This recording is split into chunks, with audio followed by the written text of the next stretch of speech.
मैं doctor Atul Kumar Bhatnagar, department of chemistry, SRLS government PG college Kaladera से आज के इस ई लेक्चर में, जो कि बीएससी पार्ट फर्स्ट के स्टूडेंट्स के लिए तैयार किया जा रहा है, आप सबका स्वागत करता हूँ। आज का जो ई लेक्चर है वो मार्कोनिकॉफ लॉ, मार्कोनिकॉफ के नियम के ऊपर बनाया जा रहा है।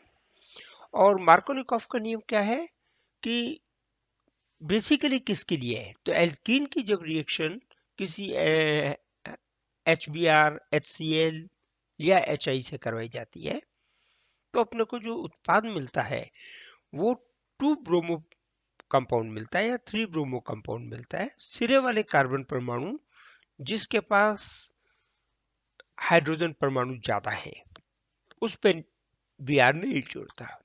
तो इसके लिए, इस अभिक्रिया के लिए मार्कोनिकॉफ ने एक नियम दिया था और उसी नियम को अपन कहते हैं मार्कोनिकॉफ का नियम। क्या नियम है मार्कोनिकॉफ का नियम? मार्कोनिकॉफ के नियम के अनुसार जब भी हाइड्रोजन हैलाइड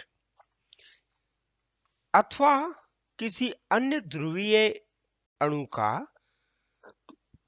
किसी असम्मित एल्कीन पर योग अभिक्रिया होती है तो उसका हाइड्रोजन अथवा धन विद्युतीय परमाणु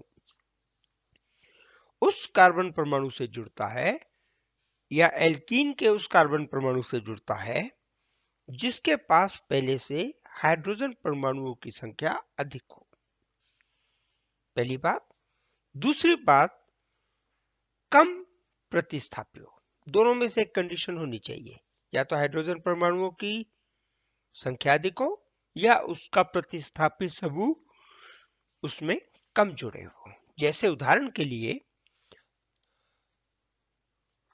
1 2 3 4 ब्यूटीन है, ये 4 कार्बन परमाणु का यौगिक है। इस 4 कार्बन परमाणु के एल्कीन में ये सिरे वाले 2 कार्बन परमाणु है, एक सिरे वाला और एक उसके पास वाला, जिसके मध्य डबल बॉन्ड है। HI की रिएक्शन हुई।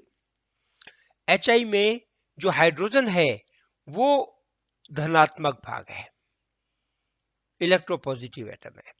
ये हाइड्रोजन ये जाएगा सिरे वाले कार्बन परमाणु के पास, इसके पास।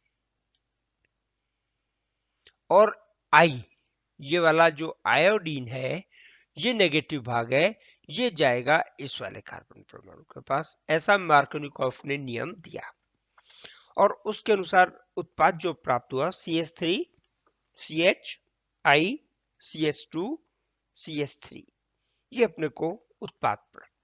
ये अपन जो एग्जाम्पल लिया है वो पहली कंडीशन के हिसाब से लिया है जिस पर पहले से हाइड्रोजन परमाणुओं की संख्या अधिक हो। एल्कीन का वो कार्बन परमाणु जिस पे हाइड्रोजन परमाणुओं की संख्या अधिक हो और द्विबंधित कार्बन हो। अभिक्रिया जो हो रही है वो इन कार्बन परमाणुओं के आधार पर नहीं हो रही है, इन कार्बन परमाणुओं को अपन कंसीडरेशन में ले रहे हैं। और दूसरा एग्जाम्पल अपन इसका लें तो दूसरे में क्या है कि धन विद्युतीय भाग उस कार्बन परमाणु पर जुड़ता है जो कम प्रतिस्थापित हो। तो ये हाइड्रोजन, दूसरी अभिक्रिया CH2 double bond C CH3 CH3, इस कार्बन के से 2 मिथाइल ग्रुप जुड़े हुए हैं। तो ये जो धन भाग है हाइड्रोजन, ये इस कार्बन पे जाएगा। क्यों? क्योंकि इन दोनों की तुलना में ये कार्बन परमाणु कम प्रतिस्थापित है, ये ज्यादा प्रतिस्थापित है। और आयोडीन जाके जुड़ेगा इस कार्बन पे जो अधिक प्रतिस्थापित है। तो अपने को उत्पाद मिला CH3 C CH3 CH3 और आयोडीन। ये तो कुछ एग्जाम्पल अपन ने लिए, 2 एग्जाम्पल लिए इस परिभाषा को समझाने के लिए। और परिभाषा क्या रही, यह मार्कोनिकॉफ का नियम क्या रहा कि जब हाइड्रोजन हैलाइड अथवा किसी अन्य ध्रुवीय अणु का असम्मित, ये जो कार्बन परमाणु है ये असम्मित कार्बन परमाणु है दोनों, उसमें योग होगा तो जो धनात्मक भाग है हाइड्रोजन हैलाइड का या ध्रुवीय यौगिक का, वो उस भाग पे जाएगा जिसके पास हाइड्रोजन परमाणुओं की संख्या जिस कार्बन के पास अधिक है या कम प्रतिस्थापित है। अब अपन इसका एक्सप्लेनेशन ले, इसका स्पष्टीकरण ले कि ये जो मार्कोनिकॉफ का नियम है वो ठीक है। उसके लिए अपन इसकी रिएक्शन मैकेनिज्म पढ़ते। ये अपने पास 3 कार्बन परमाणु का अपन ने उदाहरण लिया है। ये कार्बन परमाणु द्विबंधित है, तो अपन जो नंबरिंग है इसको ये मानते हैं 1 नंबर, ये 2 नंबर, ये 3 नंबर। इसकी रिएक्शन हो रही है HBr से।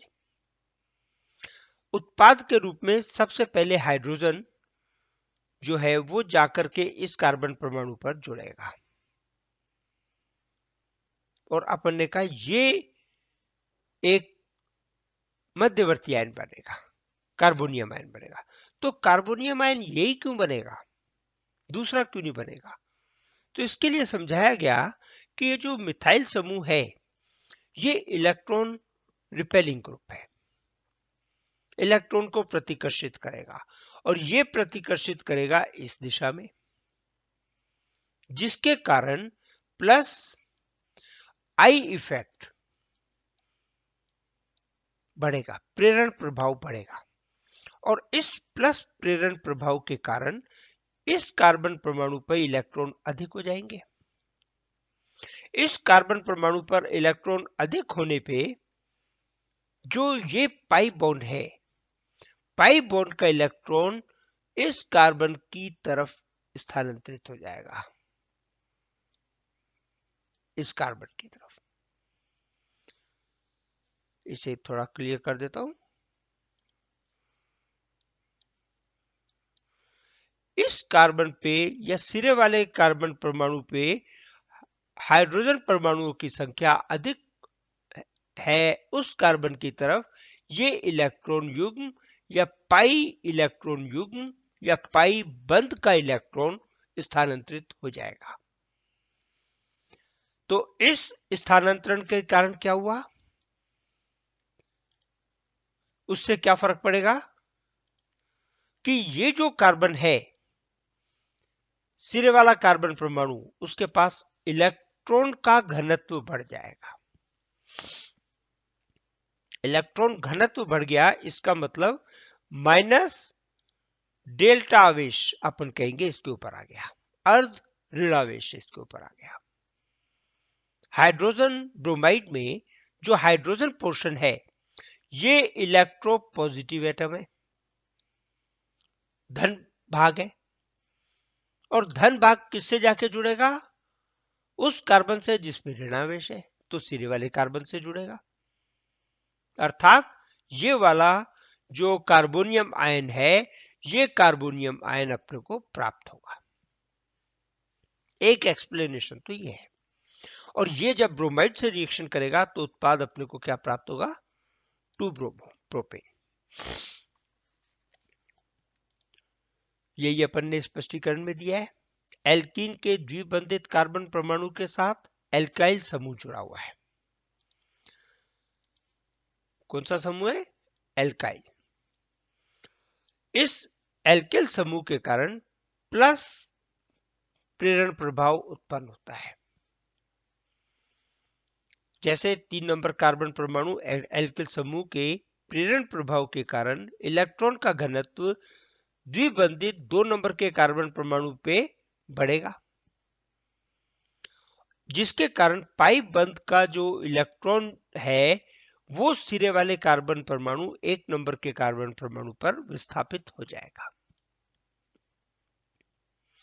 फलस्वरूप 1 नंबर के कार्बन परमाणु पर इलेक्ट्रॉन का घनत्व डेंसिटी बढ़ जाएगी और वो अर्ध ऋणावेशित या ऋणावेशित अपन कहे हो जाता है।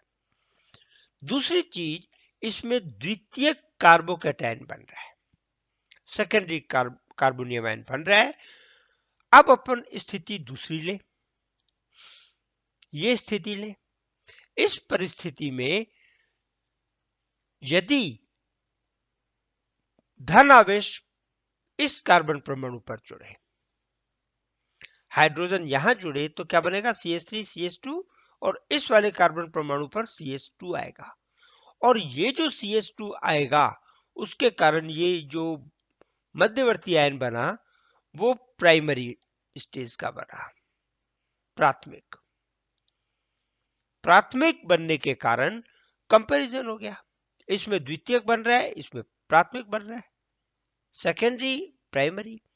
और कार्बोनियम आयन के स्थायित्व की बात करें तो सेकेंडरी ज्यादा स्टेबल है प्राइमरी की तुलना में, या प्राइमरी कम स्थायी है सेकेंडरी की तुलना में।